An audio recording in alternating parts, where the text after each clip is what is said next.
Hiya, and welcome back to No More Future, the game that teaches us that Jasper has absolutely no chill. Seriously, that motherfucker tried to get us killed and Mary fired all in one go and failed miserably, and now he's punching walls. Because that makes sense. Anyways, let's just hop right in. The Drake elegantly steps out of the elevator and into the lobby, while you remain inside with your Siamese friend. You're not sure why he chose to come all the way here, honestly. You thought he'd stop on his office's floor, wherever that may be, or perhaps someplace else that he needed to visit. The reason why he reveals itself as he turns around and gives you an inquisitive, impatient look, which almost makes you jump from the sheer surprise. Well, what are you waiting for? Do you plan on staying in that elevator for the rest of eternity or something? I'm sorry? You heard me. I already have a reservation for lunch at a new bistro downtown, and asking them to make space for a +1 will already be embarrassing enough. The least you could do is not have us arrive late as well.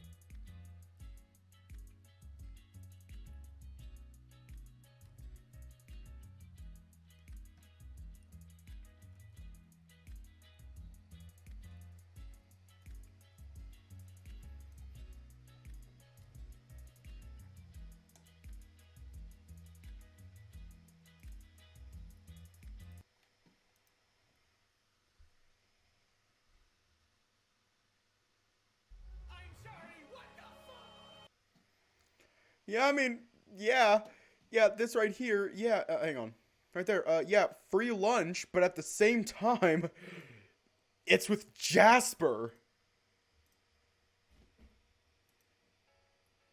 Like, no hatred here, but at the same time, he's fucking terrifying. He literally tried to have us killed, like 10 minutes ago. You need a moment or two to understand just what in the world the Drake's asking of you, before you manage to make a connection with something Mr. Morgan said right before dismissing you. Is Jasper really inviting you out for lunch? Well, inviting may be a tad too generous a term given the way he phrased it. Nonetheless, you certainly didn't expect him to force you to go along with their request so quickly after they made it. Hold on just a moment. I never agreed to this. I already had plans to go out with Mary and Natalie yet. I couldn't care less about your prior arrangements. The owners asked me to help evaluate you or whatever, and that's what I plan on doing. Over lunch of all things? Indeed. I certainly don't plan on skipping it for your sake if that's what you were hoping. No. I'm just asking why we have to do it now of all times. The Drake sighs as he crosses his arms, looking rather annoyed with your apparent ignorance. He stares at you as though you were a calculator that couldn't put two and two together. The sooner I get this nonsense the owners have asked of me out of the way, the sooner I can return to doing productive things for the sake of my company.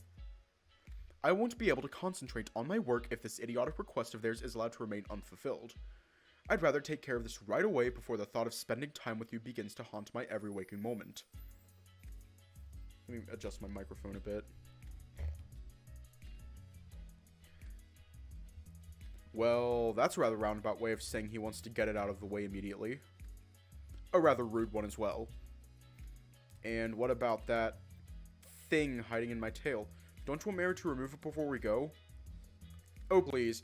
I'm sure you can go 20 feet without electrifying someone to death, can't you? All of a sudden, he doesn't seem anywhere near as bothered by that illegal weapon he was so vehemently against earlier. His outrage replaced by nothing more than sheer annoyance at the circumstances. If nothing else, Jasper sounds quite adamant about having this little get-together as soon as possible, and you doubt there's anything you can say to dissuade him. You turn to face the Siamese, a pleading look in your eyes. You lower your tone of voice so as to try and keep the Drake out of your conversation. Is there any way I could avoid this? Judging from how the awkward-looking feline is tiptoeing around the subject while hanging in the elevator, you probably can't. As much as I'd like to whisk you away, the last thing we want right now is to give Jasper more ammunition against us. It looked bad if I prevented him from fulfilling his grandfather's request in the name of a casual lunch between friends. Besides, the sooner you can get it out of the way, the sooner you two can go back to doing, well, literally anything else, really. Ugh. I was afraid you'd say that. Yep. Can't say I envy you in the slightest. I wouldn't wish this fate on my worst enemies. Then again, it'd be kind of hard to have Jasper go on a date with himself.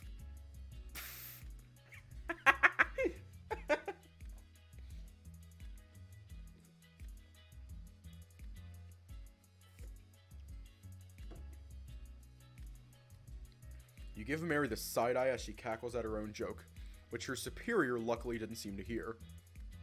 Finally, after whispering along all this time, her tone of voice returns to normal as she prepares to send you off. Okay, but for real, don't worry about me and Nats, alright? We can go out for dinner another time. You just grit your teeth and try and bear with it for an hour or so, okay? I'm sure you can survive a few hours with that grumpy old man. You can physically hear Jasper's eyes roll to the ceiling as he hears the Siamese's words of encouragement. He's merely joining me for a meal, Dr. Shelley. It's really not the Calvary either of you believes it to be. He's probably right. As much as you can't stand the guy in the end, he's just inviting you out for lunch. You'll probably be fine, all things considered. Hanging out with an unpleasant person won't kill you if the countless evenings you spent with George's parents are anything to go by. Well, alright then. I guess I can't say no to an invitation from the CEO of Pandora anyway. I'm glad you could reach that conclusion in a somewhat acceptable time frame. Now get moving. We've already lost enough time as it is, so this better be worth it. Oh god, is he going to make small talk? Oh god, I hope he doesn't make small talk. This is already awful enough. The dragon turns tail and begins heading out the exit, followed closely by the eyes of all employees and visitors alike in the lobby. After one final goodbye to your Siamese friend, you hastily follow him along, wondering if an afternoon out with Jasper might just be enough to refresh you from the horrors you had to endure in that meeting room earlier. It's a dinner date with Jasper! A lunch date or a luncheon or whatever the fuck you want to call it. It's with Jasper! Do you know how terrifying that is? Like, literally all that's going through my head right now is on a scale of 1 to 10, my friends were fucked. He's going to try and make small talk. I don't want to make small talk with Jasper. Probably not, you reckon? Probably not. You exit the building amidst the curious gazes and hushed murmurs of all the people in the lobby, which quickly die down as the doors close behind you. As you leave, you're immediately greeted by the blinding light of the sun and the whistling of the gentle wind. The quiet outside is pleasant and relaxing, a far cry from the stressful and even frightening silence that enveloped the elevator and the meeting room earlier. You've half a mind to spend all day out here, slowly restoring your sanity while lulled by your awe-inspiring surroundings. Perhaps laying on a bench amidst one of the many green aisles surrounding Pandora HQ. But it doesn't take long for you to remember what brought you out here in the first place.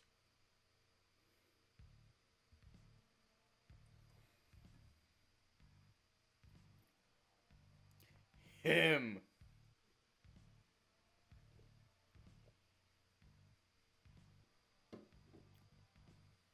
Jasper awaits you before a long, deep green limousine, an annoyed look in his eyes as he stares you down from afar. The music's really good.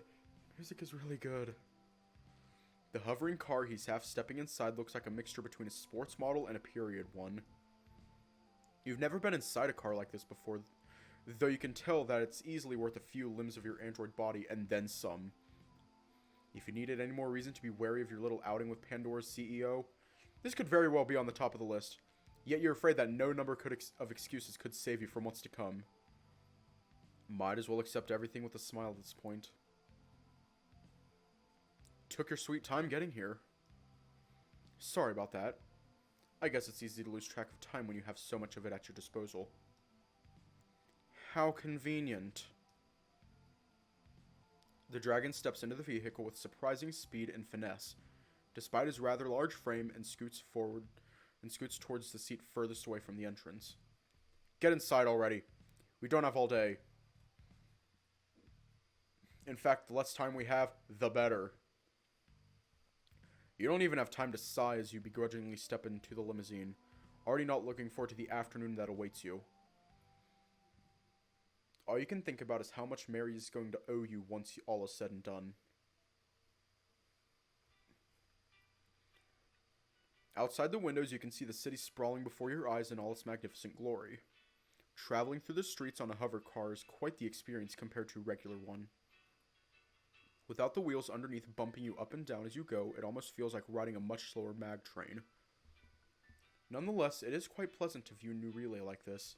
Comforting, even. Definitely more than your other alternative. The Drake has been staring at you ever since you first stepped into the car, though he's yet to speak a word to you. Oh shit, I forgot to say it. Right there. Hiya, welcome to the stream. Sorry, I forgot to say it. Sorry. Though he's yet to speak a word to you. You're not sure whether he's lost in thought or simply wants to seem as though he is. Instinctively, you try to engage him in conversation, if nothing more to pass the time. I've never been on a vehicle like this before. Well, aside from a mag train anyway. How does it even fly like this? Aren't you capable of simply looking it up on your own? Well, so much for pleasantries. Oh, thank God he doesn't want to make small talk. Thank God! I could, but I think it's more fun to learn stuff from other people than it is from the internet. The dragon raises a suspicious eyebrow at your statement, but ultimately decides to respond as he calmly stares outside the window. If you must really know, there are hundreds of thousands of magnetic rocks hidden just beneath the surface of the road.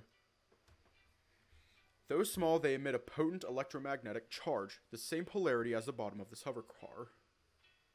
And the car stays afloat thanks to the two magnetic fields bouncing off of each other?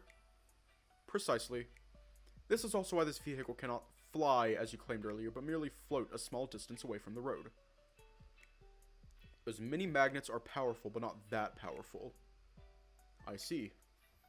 So that's how it hovers above the ground. You really know a lot about this. You asked, and I provided. There's no reason to act so shocked. Or are you surprised that I actually rose to your provocation? Provocation? I was just asking a question. And I am surprised. From what I've gathered earlier at the meeting, you're more into business, finance, and all that kind of stuff, and yet you sounded almost like a scientist just now. Almost like Mary, rather. But considering how prone to anger the Drake seems at present, you prefer not to make any unfortunate comparisons when you can avoid it. It comes with spending enough time surrounded by such people. For better and for worse, you're bound to pick up some things over time. That's true of any environment, not merely my own. After that, the dragon returns to his quiet brooding on the other side of the car, either unsure how or unwilling to continue the conversation.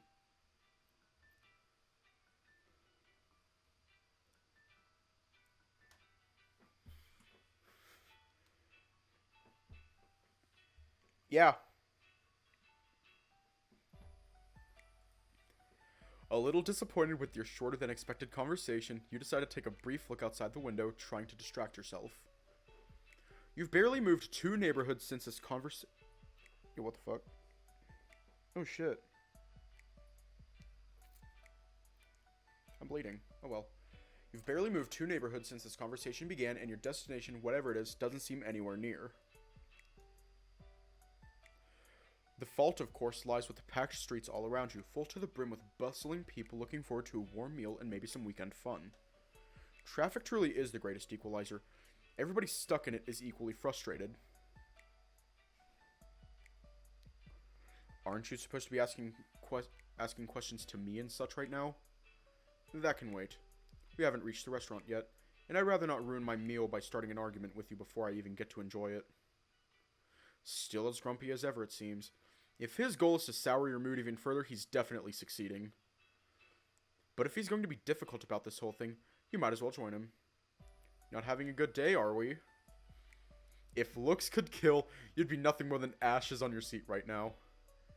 You know, if I wasn't certain you didn't have a life, I'd ask if you had a death wish. Instead, you're merely a robot, perfectly aware of the freedoms he enjoys. Of the protections he enjoys, rather. But I wouldn't be so confident if I were you. Not while we sit but a few feet apart. If Jasper's trying to intimidate you, he's quite close to succeeding. But you've seen what he looks like when he's really angry now, and this is nothing by comparison. Or perhaps you're simply so shook from this morning's events that you can't bring yourself to care all that much. What? You think a normal person would be talking to you this way? I would imagine a normal person would have something called common sense, correct? What about Mary? Yes, what about that deranged, immoral, opportunistic lunatic? Is that truly a reference for how normal people act? He has a point, as needlessly rude as it is. Touché. So you claim. Alright, this is getting a tad annoying even by your standards. It's getting tougher and tougher to put all his negativity behind you every time he opens his mouth. Is this what Mary has to deal with every day? No wonder she views and speaks of her boss so negatively. But you aren't going to endure his rudeness any longer. If you have no choice but to hang out with this man, you might as well confront him about his behavior directly.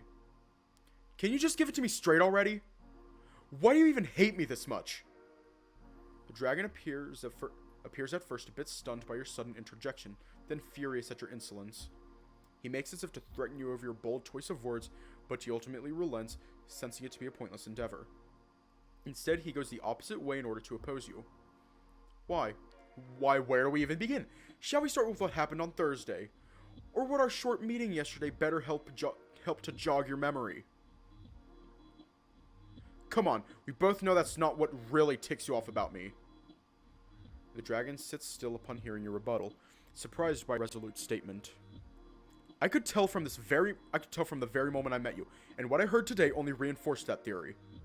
You told the owners you were bothered by my actions the past few days, by the weapon hidden in my tail. Yet here you sit, totally unfazed, as though none of this really matters to you. You can come clean and admit it already. You began to despise this project long before you heard of what happened with those police officers. No, long before I became a synthetic. My only question is, why? Jasper's stare only grows angrier as he steels himself to answer, the bones in his fists almost cracking as he tightens them against one another. Because you were never turned into a synthetic to begin with. You were created, not born, and the person you claim to be has long since left this world. It might shock you to learn this, but people do indeed die when they are killed, and Isaac, whoever he was most definitely killed. By the very scientist you confide in and revere. If you didn't know already that Jasper thinks the transition is a sham, this would be your waking call. But you already had no doubt in your mind about that, and so something else he said catches your attention instead. Revere? What do you even think my relationship with Mary's like? That she's some kind of goddess I mindlessly worship or something? Why, I'd be surprised if that weren't the case, considering how much she shields you from any and all criticism, and how eagerly you accept her aid. That's more than a little extreme. Sure, you rely on and trust her quite a bunch, but only because she's one of the few people you have left that genuinely cares about you. Maybe the Drake thinks you're only this way with her because she made you or whatever. That couldn't be further from the truth. We're friends. I trust in her because she believes in me and treats me well. If you were anything like her, I'd probably feel a lot better hanging around you too. Is that an attempt at convincing me that you're a real person by chance? It's my way of getting you to stop acting like a child for 5 seconds. You're not sure when you decided to sound so angry with the man sitting only a few feet apart from you, but your rough choice of words clearly had an impact on the CEO. Now's your time to say something that won't get you killed in retaliation. Like it or not, we're going to be spending the next hour or so together, and from what I've gathered, the owners expect you to keep an open mind about it. I know you think I'm nothing more than a mindless robot, but you can at least pretend as though I was a real person while we go about this. If nothing else, to avoid any embarrassing scenes once we're out of the car. As angry as Jasper seems at being talked to in such a condescending way, the Drake can see your point as clear as day. Though it visibly pains him to do so, his stiffness finally dissipates upon recognizing the value of your words. Fine. I will pretend as though you're my equal for as long as it's required, if that is what it takes. But another snarky comment from you, and I'll return you to your maker in pieces. A little scarier than last time, you have to admit, but at least you finally secured his cooperation. More than fine with me. I suppose this warrants an apology over my behavior earlier. It was a little childish, all things considered. Not entirely undeservedly, but the dragon doesn't need to hear that. At the very least, you appear capable of learning from your mistakes. If nothing else, you're better than a B grade in this regard. But then again, so is the A grade from what I've heard. An umpteenth reference to Kronos would have made you roll your eyes if you hadn't grown accustomed to it by now. Instead, you decide to try and look past it, and use it as a means of continuing the discussion instead. Dear Lord, let's not talk about B grades. I still have nightmares from the one Mary hooked me up with earlier this week. Hooked you up with? Oh, where do I even begin? You take your time explaining what happened with your first assistant to the dragon. As emotive as you'd like to be while recounting this subject matter, you try your best to stay calm and focused so as not to upset the serious-looking man before you. And that lasted about 3 days before I finally had enough. The very reason I returned a new relay 2 days ago was so I could get Mary to remove him. I will never understand what in the world goes through that woman's head. Yeah, same here. The way I see it, B grades are nothing more than toys for the wealthy and the eccentric. A fun conversation topic to either entertain, and I use that term very loosely here, or bore your guests to death with. I wouldn't survive with one in my head for an hour, much less 3 days. And for that matter, neither would any sane person out there. Yes! Oh god! We're making small talk with Jasper. It is a miracle you resisted that long indeed. Maybe Mary was trying to figure out whether I was similar to a human in that regard.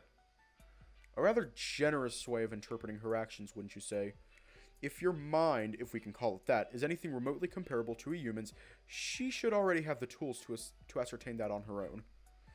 I don't know if it's really that simple. The Drake quietly scoffs at your uncertainty, but does not attempt to continue the conversation further. You're not sure whether he's truly trying to keep faith to his earlier promise, or if he simply doesn't have anything else left to say. Not wanting to spend the rest of your trip up to the restaurant in silence, you try to go back to an earlier discussion. So, you still haven't explained to me why you want to shut down Mary's project and all. Jasper raises an eyebrow at your seemingly needless query. I believe I've provided ample motivations already. You need only think back 5 minutes ago, or further back to our meeting if you need more. Yeah, I've gathered a lot from all that already. But you still haven't told me why you refuse to acknowledge the synthetic's humanity, or what caused you to develop these views in the first place. You would word it like that, wouldn't you?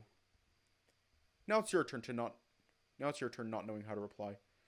Excuse me? Refuse to acknowledge?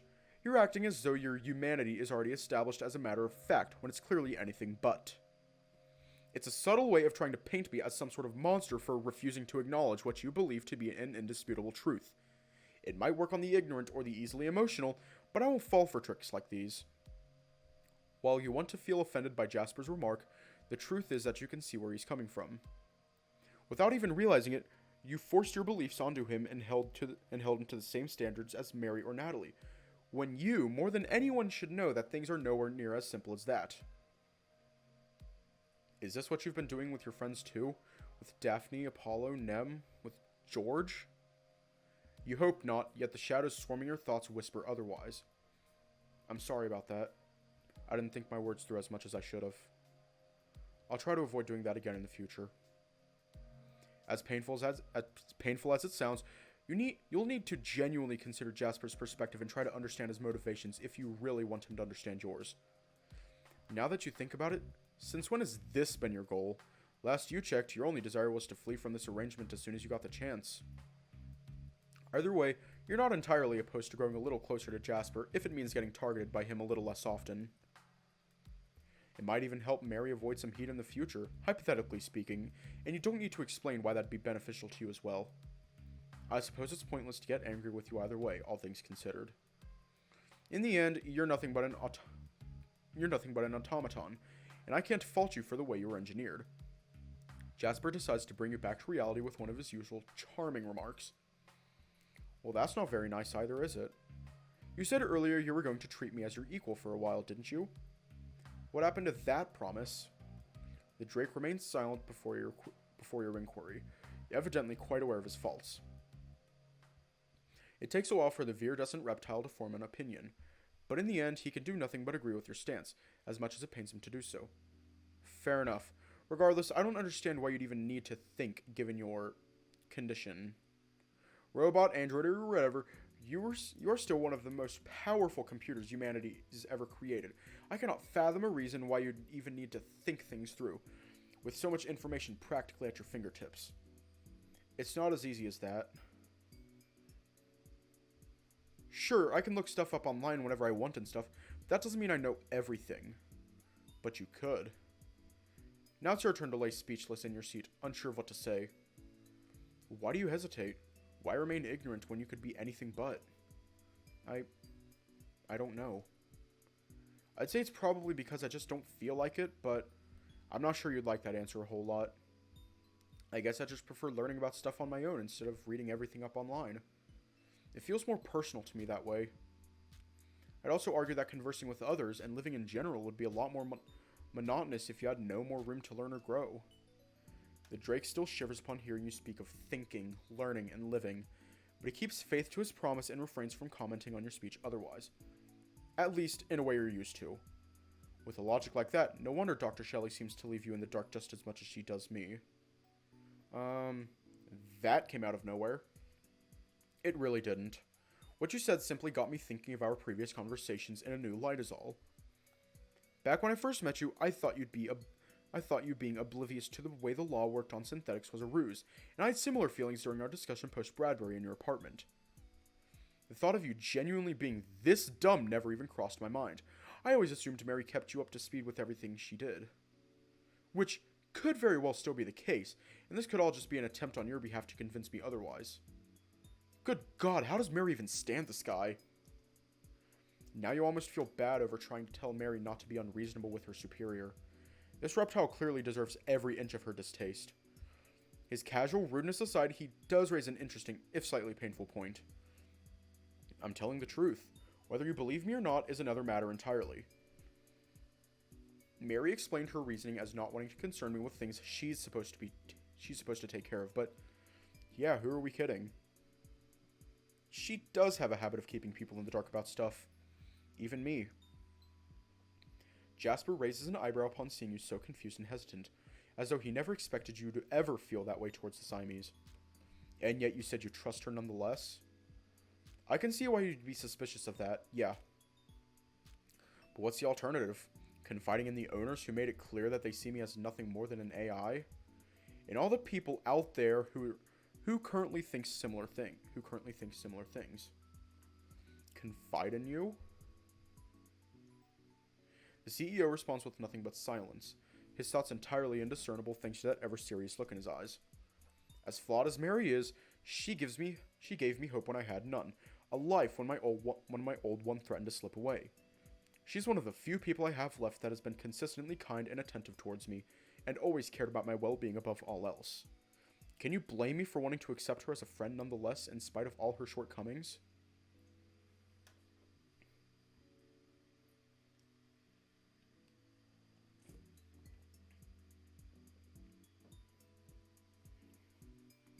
Once more, the dragon appears, unsure of how to reply. However, that look in his eyes is much different from the one he had before. You're not quite sure how, but it is. He seems to be mulling something in his mind, and you have no clue whatsoever as to what it could be. Whatever this change you've noticed in him might be, at the very least he appears far more open to dialogue than he did before. The owners. What? You've never met them before today, did you? What did you gather about them in the short time we've spent together? You're taken a little aback by his question, truth be told. Not only is this entirely out of left field, it's also quite difficult to answer. Your worst fear is that this is some sort of test, and that a wrong reply might spell doom for your immediate future. Am I allowed to be frank? Of course. That's the whole point of why we're here, is it not? Even about your grandfather? The dragon hesitates before your request for clarification, a myriad of emotions passing through his gaze. I would suggest you choose your words a little more carefully when speaking of him, perhaps. But other than that, yes, you are allowed to speak your mind. That's quite surprising. You didn't think you'd ever be given permission to be honest around someone so unapproachable. You still have doubts as to whether he's going to keep his word or not, but you decide to speak on this matter nonetheless, if only for the sake of continuing the conversation. Well, they all just seemed kind of out there, for starters. Eccentric would be a good word for it. But in general, they just gave me really weird vibes. The Drake's eyes roll towards the ceiling, though not necessarily out of annoyance towards you. Upper-class people tend to have that sort of impact, yes. The pangolin and the rabbit also came across as very self-centered too, I suppose. They seemed really bothered by the fact that you called them for a meeting and disrupted their plans, even though you were just trying to look after their company. Again, Jasper raises an eyebrow at your comments. I'm surprised you can speak so politely of my actions today, given what purpose I'd called that meeting for. Yeah. You're not the only one, believe me. I'm still not sure why you want things the way you want the things you do, but I can't say I really blame you. I haven't exactly been a model synthetic in the past few days. At the end of the day, you're still a businessman looking after his own company. It could be that I'm being a bit too generous right now, but I get where you're coming from if that's the case. The sudden silence in the car communicates to you that the dragon is once again thinking things through in his head, seemingly detached from reality. What could possibly have someone who speaks his mind so freely all the time so deeply lost in thought? Finally noticing that the conversation hasn't moved on since you last spoke, Jasper decides to briefly interrupt his mullings. You may continue if you wish. Oh, right. Well, I can't say much else of those two I talked about earlier. The things they said and the manner in which they did came off as maybe a little selfish, like they cared more about themselves than they did Pandora. But overall, they didn't stray too far from what I thought a stereotypical capitalist would look and sound like. Not like you have much experience with that sort of individual, aside from a few video shows and occasional reading material for class. What about my grandfather? And here's where your hair would stand up all at once, if your new body had any of it. Jasper's been true to his word so far, but the idea of speaking of his own family before him still has you a little more than a little on edge. You decide to play it safe, at least for now. Well, he was pretty scary, that's for sure. I don't think I've been this close to staring death in the face since my last days in the hospital. I'm not sure what to make of him besides that, though. He didn't seem all that interested in the conversation until you mentioned that fight, and even then, all he sought was to erase all evidence of what happened. I still can't figure out why. And for that matter, neither can you tell why Jasper asked you about this to begin with. Why did he ask about your opinions on the owners when he was so adverse on hearing your opinions on anything not only 10 minutes earlier? I see. So he says, and nothing more. Feeling a little annoyed, you decide to ask about that. Was my answer satisfying? Was it what you were hoping to hear? No. I wasn't hoping to hear anything. That's what he chooses to reply, yet that look in his eyes says something else entirely. You're still unsure of what's going on with him, but at least you feel as though you're moving the conversation along somehow. I assume Mary never told you of the way Pandora's shares are divided among the owners either, correct? You're once again surprised to hear Jasper try to involve you in the conversation so willingly.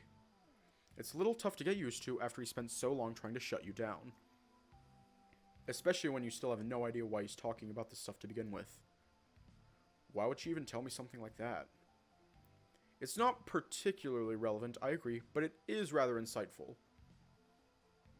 That you can agree with. You still know so little about the corporation he works for, even though you owe them practically everything. Mary never spoke about them much. Arthur was unreliable from start to finish, and Natalie, well, the topic just never happened to come up so far. As it stands, you're not going to say no to free information, no matter how insignificant, especially when it comes to the very person in charge of the whole thing. As it currently stands, my grandfather owns 63% of Pandora Incorporated. Miss Lightning owns 24%, Mr. Algon 13%. I see. But wait, what was the whole point of inviting the latter two then?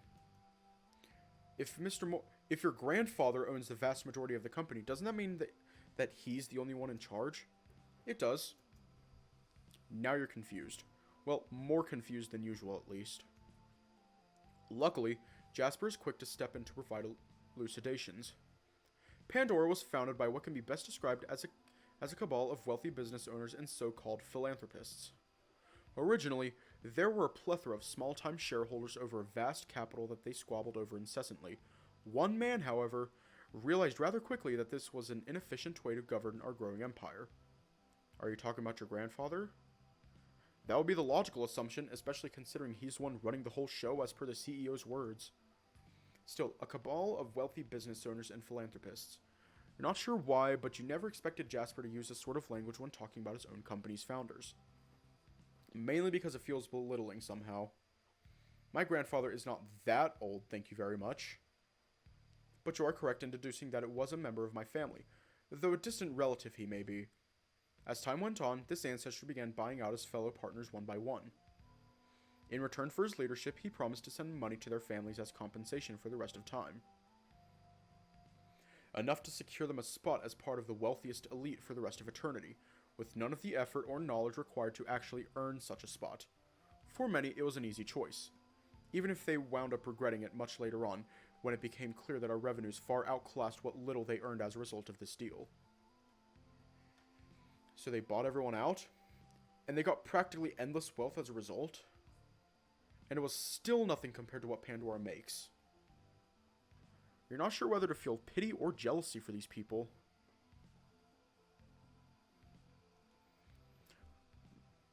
Yeah. Either way, the ancestors of Mr. Algon and Miss Lightning were different. They were bumbling idiots, same as the rest of them, but they were stubborn. And that ended up being their saving grace.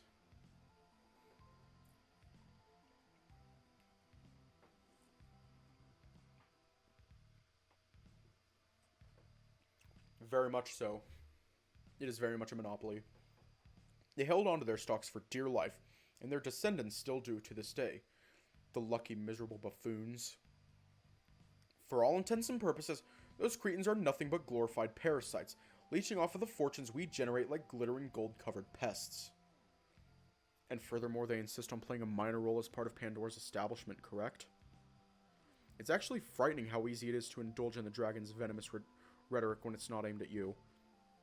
You can't help but listen to every word he speaks as he dances with language, carrying with him the fury and grace of a true master. You almost feel ashamed of yourself. Almost. That's the infuriating part. There's nothing more annoying than a leech who styles themselves a manager. But nonetheless, they are my bosses, and I'm committed to working under them in spite of all of this. At least my grandfather's there to ensure they can do this company no harm. Or so I thought. The CEO shared quite a lot of interesting info with you so far, you have to admit. Far more than you thought he'd ever do. It'd be remiss of you not to inquire further now that he's feeling so talkative.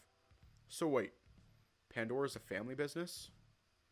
Hearing you ask another question, Jasper ceases its mullings once again and turns to address you once more. It's definitely no mom and pop store, if that's what you're wondering, but for the most part, yes. But I've spoken long enough already, and my throat is starting to ache. Likely as a result of all that shouting from earlier for sure. We'll continue this discussion at the restaurant. Perhaps over a glass of water or two. That's a little disappointing. You barely began talking to each other like somewhat equals, and the Drake already needs a break. It's understandable, of course. You have been going at it for quite a long while, thanks to all the weekend traffic outside slowing you down. Even if most of the things he said earlier were mean-spirited insults aimed straight at your self-esteem. But he's putting in the effort to at least have a decent conversation now, and you have to credit him for that. Now it falls onto you to respect his limitations and try to make the best of your time together in spite of them. Fair enough. If it can make you feel better, learning all these things from you was quite interesting so far. I'm looking forward to continuing this conversation.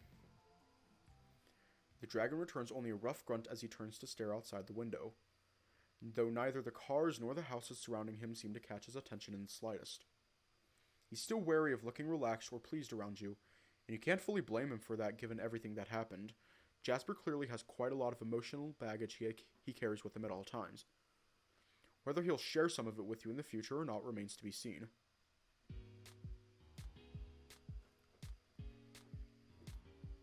Damn, this music slaps.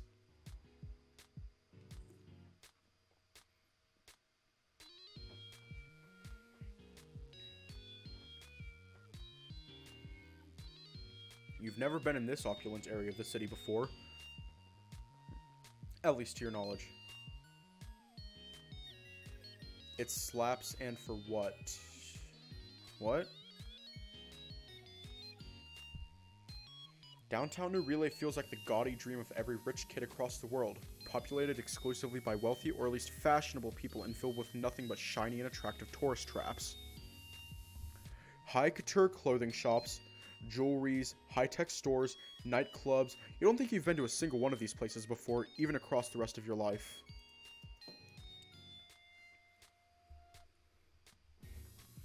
Ah. Yeah. You're not sure whether they're supposed to be tourist traps, or if the people in this town truly have a constant need for all this junk the stores advertise so aggressively. The dragon is quick to notice your interest in something a little further ahead. Intrigued by the amusement park further in? Intrigued is a word Jasper is still quite cautious about using in your presence, but at least he's no longer cringing at the mere thought of it like before. Yeah, I've never been to one before, much less one that fits inside a city like this. Plus, a friend of mine promised to visit it together with me sometime soon, so I can't help but be a little excited. I see. Not one for amusement parks, I take it? Never been to one. Never really seemed like something I'd be keen on visiting. If I want to simulate the feeling of going up and down repeatedly with no apparent rhyme or reason, the elevator at the HQ already does that excellently well. In general, it just always felt like a waste of time. Why, hello again, Mr. Killjoy. Been a while since I last heard from you. All jokes aside, you can't help but wonder just how much further away your destination is from here. You've been traveling for quite a long while amidst this traffic, and you imagine that Jasper must have built up quite the appetite by now. And yet, if there is an end to this voyage, it's clearly nowhere in sight. As if reading your very thoughts, Jasper finally makes as if to move closer to the door, an exhausted look on his face. I've had enough of all this mess. We're getting out now. Hippolyta? You have to assume that the Drake is referring to the car, or the AI driving it, at least considering that the vehicle makes quite the sudden turn as that name is uttered. It breaks off from the large crowd of vehicles heading further into the city and begins to drive down a much less frequented side road with ample space for driving but no place to park in the slightest. That doesn't prevent the car from stopping momentarily by the side of the road, however, giving the two of you ample room to descend at your leisure. As you do so, the Drake turns to address you. You didn't leave anything inside, did you? Please don't start asking me this question too. The Drake raises an eyebrow at your seemingly nonsensical fears, but it doesn't take long for him to sweep them under the figurative carpet. If you so wish. With a curt nod in the direction of his vehicle, the car suddenly speeds up and continues its trek down the lane, disappearing just beyond the corner. I suppose we don't really need to keep it parked anywhere nearby while we enjoy our meal after all. Our meal? What's this about you eating all of a sudden? Don't tell me that your mad scientist friend made you capable of hunger as well. Well, I'm not sure if hunger is the right word for it, but I can eat food just like you can. And unless you have any reasons why I shouldn't, I think I will. Oh, bloody fine.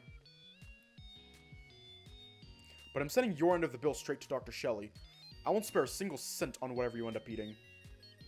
Well, so much for trying out the most expensive dishes at the place you're visiting. Not like you were rooting for that or anything. That misconception was all Jasper's doing. How long is he going to keep pretending as though you're some kind of... Well? You hear Jasper's voice beckoning you from further down the road. It seems he started walking away from you in the midst of your inopportune pondering. Are you going to move already, or are you nailed to the floor? I'm coming. Jeez. You catch up to the green reptile following right beside him. Well, beside him and a little further back. Wouldn't want to hurt his fragile ego or anything. Plus, he is the only one between you two who even knows where you're supposed to go. Might as well ask more about that since you have time. So, what kind of restaurants are in this area? Just about anything, really. Traditional, fusion, experimental, and with as many different cuisines as there are buildings in this neighborhood. Of course, the exact specifics change from month to month. While with this area being a hotspot for wealthy tourists and residents alike, it fosters quite the competitive environment. I say about half of all restaurants here close down and reopen under new managements every full moon. That many? Sounds harsh. It is what it is. If they couldn't handle the challenge, they should have never tried opening a restaurant here of all places to begin with. I like ambitious businessmen, not conceited ones. I see? What does that even have to do with your question all of a sudden? What about the other half? As you should probably have inferred by now, they're alive and thriving, and have been for quite a long time. Not only do they offer breathtaking menus, they can also flaunt a storied history in this city, a history earned through blood, sweat, tears, and copious amounts of sacrifice. I wouldn't have it any other way. So he says, whatever that means. Which kind are we going to today, if I may ask? What do you think? You're going to the fancy and snobby type. You can already tell. In all honesty, you're probably not going to mind your surroundings no matter what kind of restaurant the Drake brings you to. It's probably just his way of speaking that's bothering you. That and the numerous people, both out in the streets and within their cars, staring at you everywhere you go. It's a familiar sight by now, but made all the more annoying and unsettling by the presence of Jasper next to you. He must be used to being followed by people's gazes while out and about, as he hasn't commented on that or anything similar so far. However, that could change at any point. You decide to try and get him to think of something else before he notices a new reason to be annoyed with you. You know, I'm surprised we haven't been accosted by a journalist so far. Unfortunately, you couldn't think of anything better than that. Unsurprisingly, the dragon is quite surprised to hear you ask about that all of a sudden. We've barely moved 20 feet from where we dropped off. Oh, really?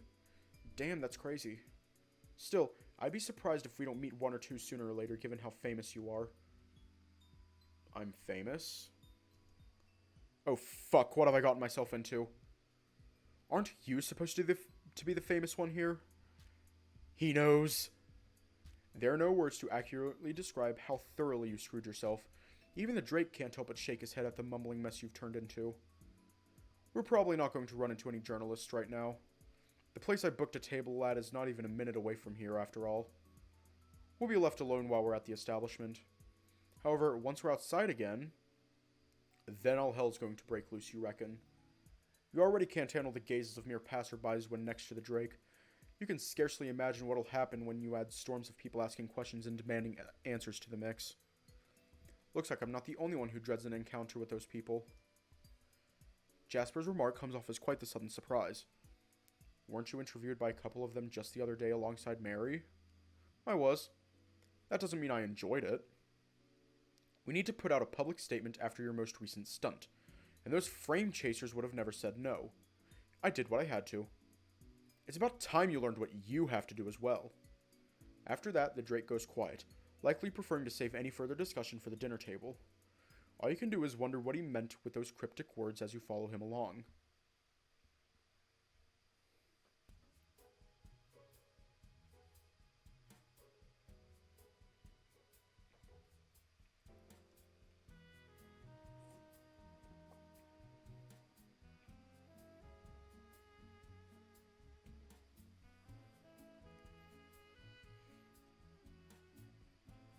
Before you even know it, you're riding the elevator of one of the largest skyscrapers in town, home apparent of several eateries and other high-end establishments. When the doors finally open, you're greeted by one of the fanciest dining rooms you've ever seen, with elegant tables draped in red cloth and glistening golden shards hanging by the ceiling through what appears to be magnetic force alone. You're pretty aware you saw the name of this place over at the entrance, but you already forgot it, so long and confusing it was. What is even more confusing, however, is how come you're the only people here. Though the tables are quite numerous, you can't find a single soul sitting down in any of these chairs. It's actually quite the unsettling sight compared to the bustling streets down on the ground. Before you can inquire Jasper about the strange situation, hear the steady steps of an approaching waiter, also dressed in bright reds and shimmering yellows. Good afternoon, gentlemen. On behalf of all our staff, we welcome you to our humble establishment. The mid-aged skunk speaks quietly but politely, and tries his best to be as accommodating as he can. His gaze is transfixed onto the large reptile beside you, but a few uncertain looks in your direction are proof enough that he acknowledges your strange and possibly frightening existence. Thank you. It's been quite a while since I've been to this place. I'm looking forward to my second time dining here. And we look forward to delighting you once again, dear guest. Now, allow me to show you to your table. The skunk escorts you to the table nearest to the glass window, which definitely seems to be the most scenic spot in the restaurant. Other than that, however, the table looks just the same as all the others nearby, small and orderly. You make as if to pull your own chair out from underneath the table, but the waiter quickly does that for you as soon as he realizes you are going to, with the most forced gallantry you've ever witnessed. Judging from the mildly annoyed look on Jasper's face, you were clearly supposed to expect that. God, it's one of those places. You sit down and wait patiently as an endless procession of waiters brings forth the missing silverware and questionable dining utensils. It takes longer than any of you would have liked, thanks to the waiter's apprehension of you slowing them down. Afterwards, the skunk lingers a little longer to enunciate every article in the restaurant's menu in great detail to you both, with no regards whatsoever to your inability to follow along the conga line of impossible dish names. The one thing you've managed to understand is that there is no opting out of any of the food choices. In other words, your meal has already been decided for you. This is not particularly reassuring. By the way, sir, is the gentleman with you ordering a menu as well? The waiter turns to face Jasper, evidently not interested in asking you directly, prompting the latter to turn towards you. Well, are you? Good question. You're not quite sure yourself. He did say earlier that he'd make you pay for the food you were going to order. Or rather, make Mary pay for it. You're not sure how much it matters either way. On one hand, you're not particularly excited with your prospective meal, if you can even call it that. While on the other, you are feeling quite hungry. And besides, you're doing this to prove a point to Jasper either way. I am. The skunk appears a little confused by your choice, but the CEO doesn't appear nearly as troubled as you thought he'd be. He merely resigns himself to your decision as he politely shoos the waiter away back to his quiet corner on the other side of the room. After what feels like an eternity, the two of you are finally all alone again. So, you've never been to a place like this before, I imagine? You must have finally noticed how out of your element you really are. Believe it or not, I'm not a stranger to this kind of restaurant. I've been to someplace similar before. Before I became a synthetic, I mean. The last specification caused the man's eyebrows to furrow a little, but he tries his best not to let that get to him as he continues. Is that so? From what I heard about your past before joining the project, you were but a normal college student. It didn't seem like the sort of background that would allow you to visit places like these on the regular. And I didn't. One time was more than enough. I didn't even go there willingly. It was all my uncle's idea. You briefly pause, unsure of whether you're supposed to share more details on what happened. However, the somewhat curious demeanor of the Drake and his uncharacteristic silence are enough to convince you to continue. I think I was about 13 when we went there. Me, my cousin, and our parents were coming back from our holidays on the beach. We had decided beforehand to drive all the way home without stopping to eat, so as to save time. To compensate, we ate more for breakfast. Right. So we were driving on the highway and it was about lunchtime. And my aunt, to the annoyance of both me and my cousin, boldly declared that she was hungry. My parents tried to convince her to wait until we got home a few hours later, but she wouldn't budge. She needed something to eat now, and my uncle, who was driving, regrettably obliged. Unfortunately, there weren't any Leroy Luffins on the interstate in that tract. The only restaurant our GPS showed anywhere near us was a fancy-looking locale a few miles north called the Golden Canary. The Golden Canary. I seem to recall hearing that name before. It's a traditional French bistro on I-138, correct? 4 stars? That would be it, yeah. A short chuckle escapes from the dragon's lips upon realizing where this is going. Your family must have been mad. That's one of the priciest restaurants this side of the country, and not even one of the best quality-wise either. Yeah, try telling that to my family. I know I tried. When we got to the gates dressed like people who came back from the beach, I literally warned them. You know you're in the wrong place when the waiters at the entrance dress better than you do. Jasper cannot resist laughing just a little bit louder at your comment, evidently quite content with your self-awareness.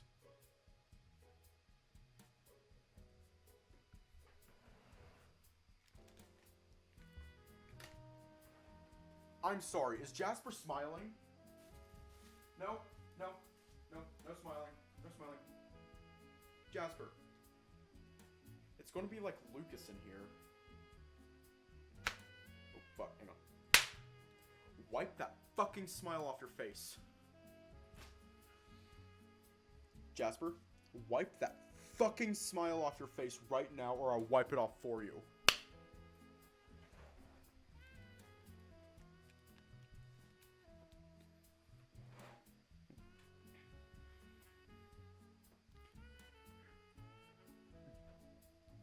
I'm gonna try and make a joke about him. Jasper Morgan, more like Jasper Horgan. Wait. Not like you can blame him. The hilarity and the wit of your joke ring true even now, when your yellow sweater and cheap pair of trousers can hardly compare to the Drake's formal apparel or the rigid uniforms of the waiters. As for you, you take a quick look around your table, making sure no stray butler heard your possibly offensive musings. The only one you can find, however, rests on the other side of the restaurant, looking in your direction absent-mindedly, holding a small, half-empty bottle of water with which to refill your glasses as soon as you try to drink from them. You already know from your previous experience that those things cost $20 a piece at least. The choice between a dry throat and a dry bank account is as clear now as it was back then. Anyway, long story short, we had a terrible time and ended up with a $1,000 bill for 6 people. That's rather strange. For some reason, I expected it to be higher. That's because we only ordered the cheapest things on the menu and didn't drink any water whatsoever. Didn't eat anything either, for that matter. How's my 8-year-old cousin supposed to eat plankton, air, and cocoa beans?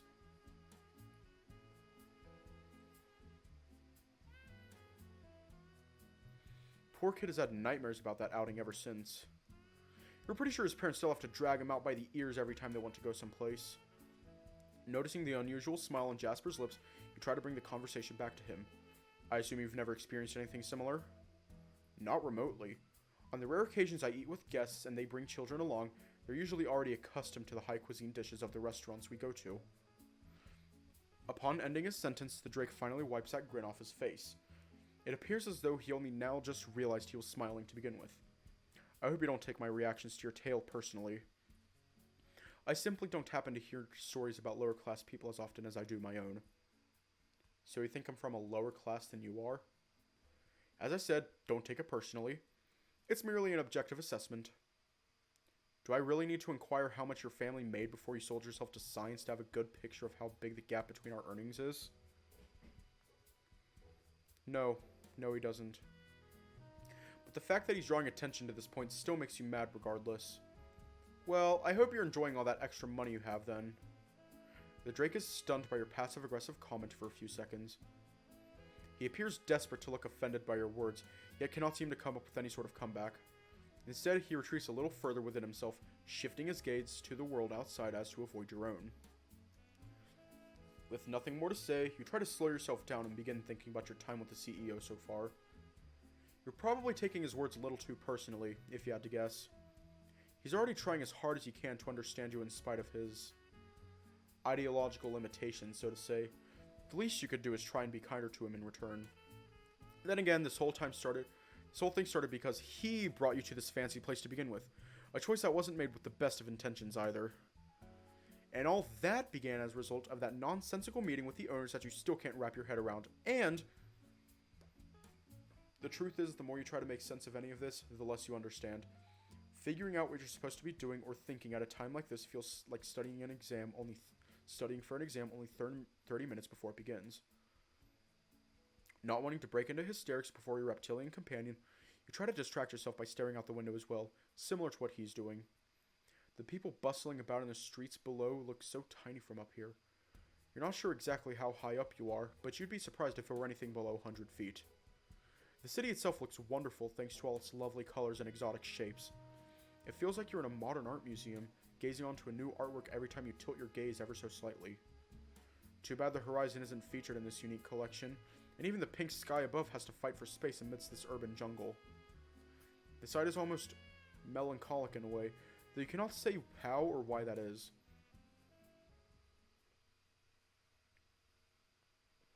We're gonna leave off here tonight.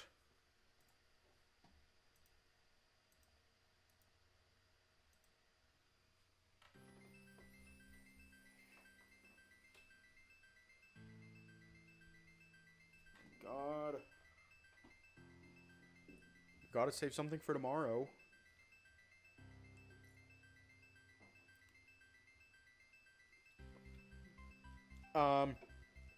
Not much can be said. I will be going live on TikTok later if y'all want to show up to that. Anyways, stay safe, have a good night, and I'll see you all tomorrow, and the uwu counter was 0.